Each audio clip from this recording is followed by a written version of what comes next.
Salut, salut, bonsoir, bonsoir. C'est Congo News 24. Nous sommes encore aujourd'hui pour vous présenter cette émission sur notre beau pays, la RDC. Comme d'habitude, avant de commencer, nous disons merci à Dieu. Nous disons merci à nos chers abonnés et téléspectateurs qui nous suivent à cet instant. Comme le titre le dit, un premier ministre qui attend le ministre, le message du président Félix Tshisekedi pour le retard du nouveau gouvernement. Bandeko, lelo toko solo là. Nama point oyo tutieli bino bandeko, un premier ministre qui attend le ministre. Donc premier ministre azozela ba ministre bandeko. Eza mawa. Et puis toko yoka le message du président de la République. Oezo laksa ke yaza ko diriger mboka. Mutu moko tazo commander. Dans le message du président de la République. Bandeko. Toko yokaye d'abord. Et puis, toko continuer l'émission d'Abissio sur le nouveau gouvernement.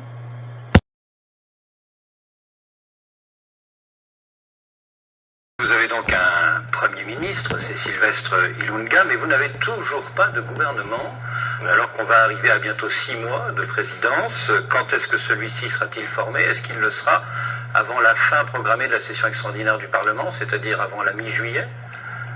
Bon, d'abord, ce que j'aimerais dire, c'est qu'on arrête une bonne fois pour toutes de stigmatiser le Congo comme si nous étions le seul pays au monde où il y a eu plusieurs semaines sans gouvernement. Hein. Je vous rappelle que même dans des pays à tradition démocratique comme la Belgique, que je connais très bien, ou l'Allemagne par exemple, il y a eu aussi des mois et des mois sans gouvernement. Donc ça, c'est pas du tout un cas unique au Congo. Ensuite, je vous dirais que ce qui se passe, c'est simplement le fait, comme je vous ai dit, de certaines habitudes qui s'étaient installées et de certains réflexes que les uns et les autres ont gardés. Mais l'essentiel est d'avancer et nous avançons. Nous avançons vers le dénouement. Il y aura bientôt un gouvernement. À quel moment exactement, je ne sais pas, parce que ces discussions, c'est vraiment poste pour poste, individu sur individu. Enfin bon, ça avance à petits pas. Mais l'essentiel est d'aller vers l'objectif et je suis sûr que nous atteindrons cet objectif. Mais vous savez ce que disent tous les Congolais.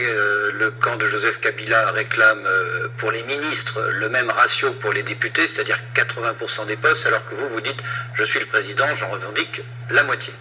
Ce ne sera pas 80%, ce ne sera pas la moitié non plus. Ce sera entre les deux. Entre les deux.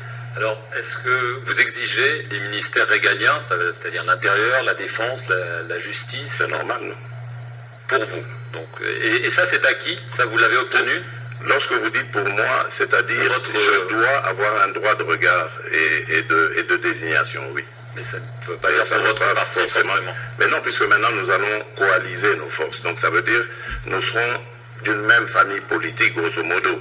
Et donc, que ce soit l'un ou l'autre, peu importe, l'essentiel étant qu'il soit choisi par le président. Parce que le président de la République est le garant de la nation et de son bon fonctionnement.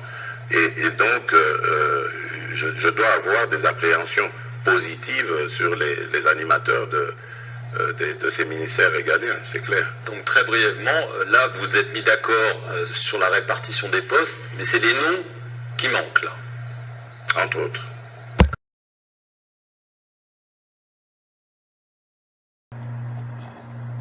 Alors, bandeko boyoki nde président de la République alobi, tant ba français ba tuni question wana. Alobi date ezate. Passe makambango président Félix azojo makambango très sérieux.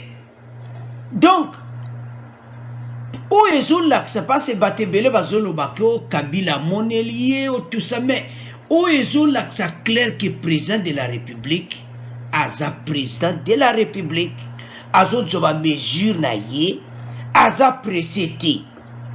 Bolandi ndinga lobi na suka wana que vraiment bandeko batuto tika biloba loba parce que président Félix aza à la tête du gouvernement. Donc aza pena na commandement na maboko na ye.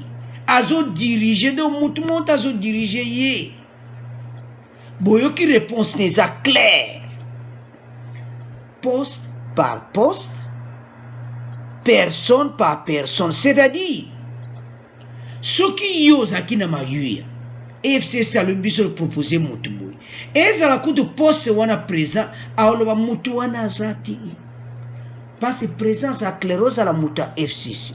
Ozala nani. Il faut otambola nandenge ya lingi. Makamba pamba pamba ti. Yango gouvernement ezo wumela parce que président de la République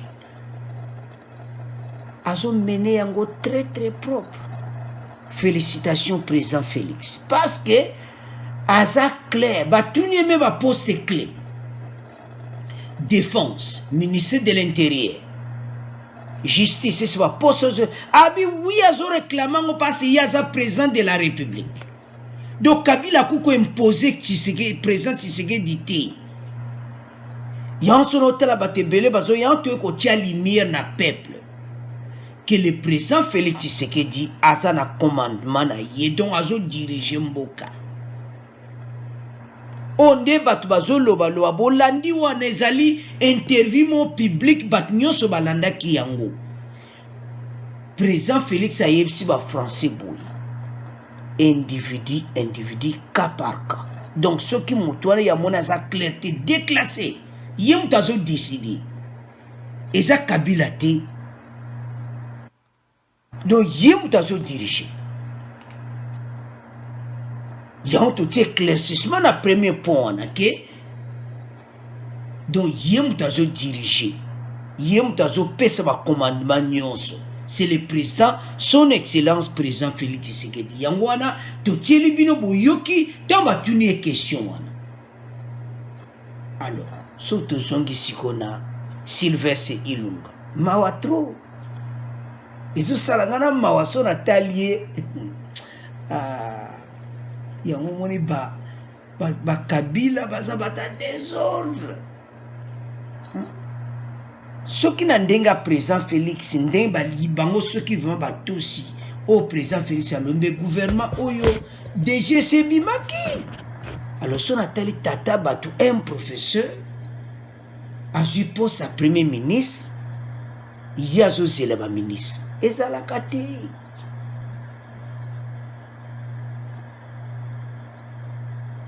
Donc, ils ont boulot, ils ont mawa.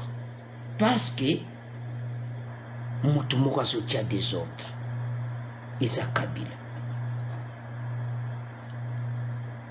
Yango, makambo nyonso peuple, il faut comprendre que président Félix a zo dirigé Mboka. Mais quelque part, Moutoumouka soutient des ordres. Côté la Sylvestre Ilunga banda ba ponakiye un mois et zo koka le 20 août. Le 20 juillet, et ça un mot.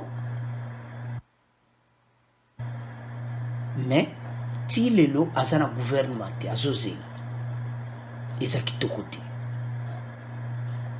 Alors, bandeko, à vous de commenter, tout le bino, boyoki de président de la République à lobby, à sa clair, ndeya lingi, yangwa ndengi feza. Alors, maweza kende tout tient à titre. Le premier ministre, un premier ministre qui attend le gouvernement. Donc, il y a Zozela. Alors que Zalakati, à vous de commenter. Au revoir, à la prochaine.